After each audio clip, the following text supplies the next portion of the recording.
कृष्ण जन्माष्टमी की बहुत बहुत बधाई हो। आज इस पावन दिन में मैं आप सबको कृष्ण के जीवन की कथा सुनाना शुरू कर रहा हूँ। The life of Krishna. इस कथा को मैं 7 से 8 पार्ट्स में ब्रॉडकास्ट करूँगा। आज जन्माष्टमी के दिन मैं फर्स्ट पार्ट बताने जा रहा हूँ। बाकी के पार्ट्स मैं टाइम टू टाइम ब्रॉडकास्ट करता रहूँगा। यह द्वापर युग की बात है। कंस नाम का एक राजा था। वह बड़ा ही पापी और अत्याचारी था, विकट और टेरराइजर था। उनके पिता उग्रसेन मथुरा के राजा थे।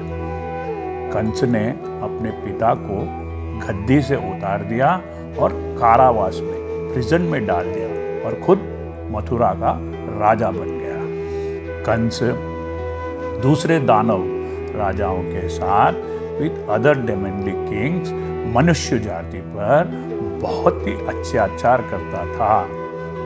धरती माता भी उनके आतंक से आतंकित थी।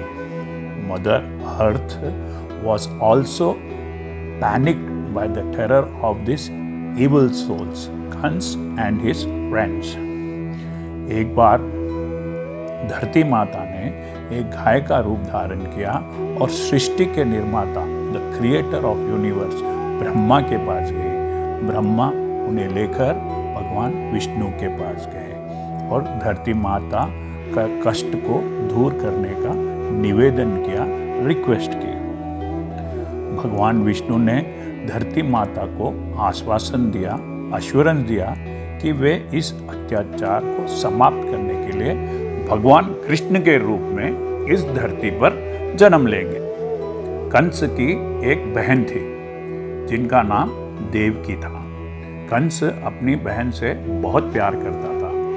उसने देवकी का विवाह वस्तु यदुवंश के सरदार, the head of the Yadavas, Vasudev से करवाया। विवाह के बाद वह अपनी बहन को उनके ससुराल छोड़ने के लिए खुद ही रथ को चलाने लगा। जब वह देवकी और वासुदेव को रथ पर ले जा रहा था, तब आकाश से आकाशवाणी हुई।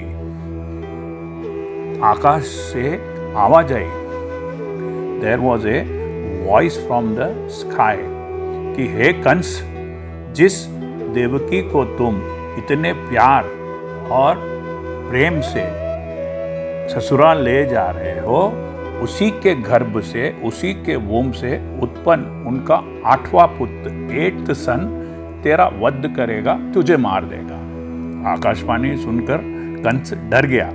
उसने देवकी और वासुदेव को मारने के लिए तलवार निकाली। तब वासुदेव ने उनसे निवेदन किया, रिक्वेस्ट किया कि हे कंस, तुम हमें मत मारो। तुम्हें देवकी के 8वें पुत्र से डर है। हम अपना वो 8वां पुत्र आपको दे देंगे और तुम उसे मार देना। कंस इस पर भी संतुष्ट नहीं हुआ, सेटिस्फाइड नहीं हुआ। तब यह निर्णय लिया गया, डिसाइड किया गया कि देवकी की जो भी संतान होगी, जो भी बच्चा होगा, उसे कंस को सौंप दिया जाएगा। कंस ने देवकी और वासुदेव को कारागार में, प्रिजन में डाल दिया और उसके बाहर बहुत ही टफ सिक्योरिटी, बहुत ही कड़ा पहरा लगा दिया। देवकी ने कारागार में 7 बच्चों को जन्म दिया, जिन्हें कंस ने पैदा होते ही मार दिया। अब देवकी का 8वां बच्चा आने वाला था। कारागार में उन पर पहरा और भी ज़्यादा कड़ा कर दिया गया, बहुत ही टाइट कर दिया गया उनकी सिक्योरिटी। मथुरा के पास में गोकुल नाम का एक गांव था।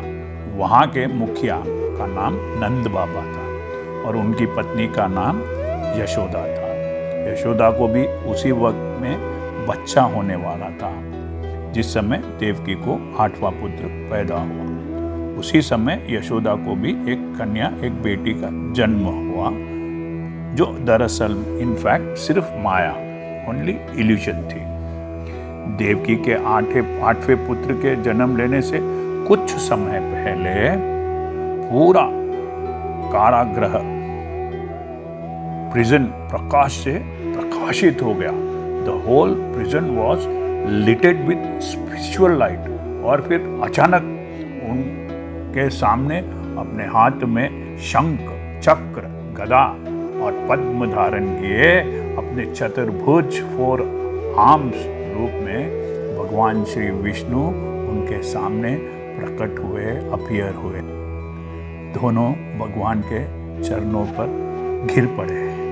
तब श्री भगवान ने कहा, घबराओ मत, मैं अब आपके सामने पुत्र के रूप में जन्म लूंगा और आप दोनों की रक्षा करूंगा और इस संसार से कंस जैसे अधर्मी, अत्याचारी और पापी राक्षसों का नाश करूंगा और धरती माँ को ऐसे अधर्मियों से मुक्त करूंगा।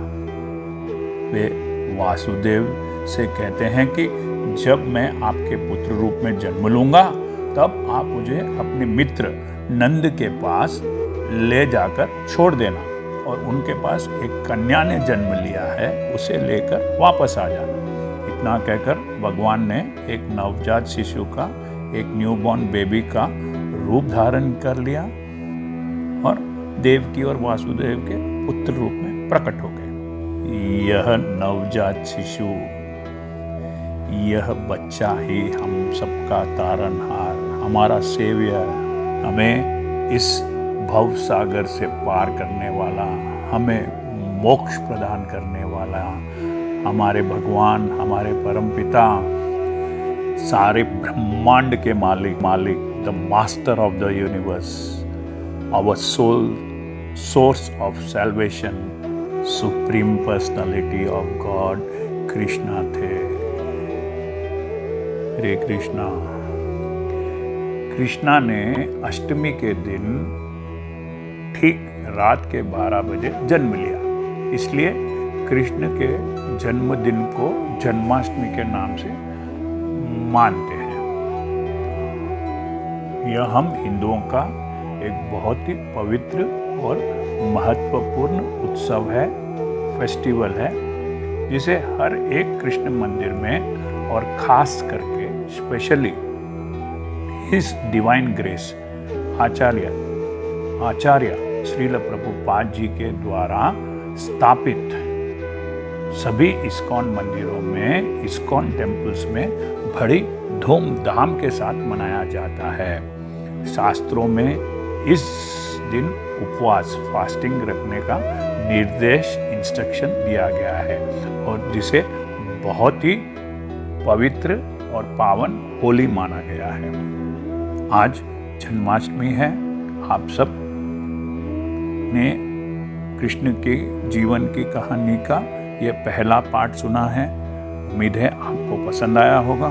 मैं कृष्ण से जुड़ी हुई पूरी फ्रॉम बिगिनिंग टू एंड ऐसे 7-8 मिनट 10 मिनट के एपिसोड में एक 7-8 पार्ट्स में आपको कृष्णा की पूरी कहानी बताऊंगा। अगर आप ये सुनेंगे तो आपको कृष्ण की पूरी जीवन गाथा, पूरी जीवन की स्टोरी पता पड़ जाएगी। हरे कृष्णा।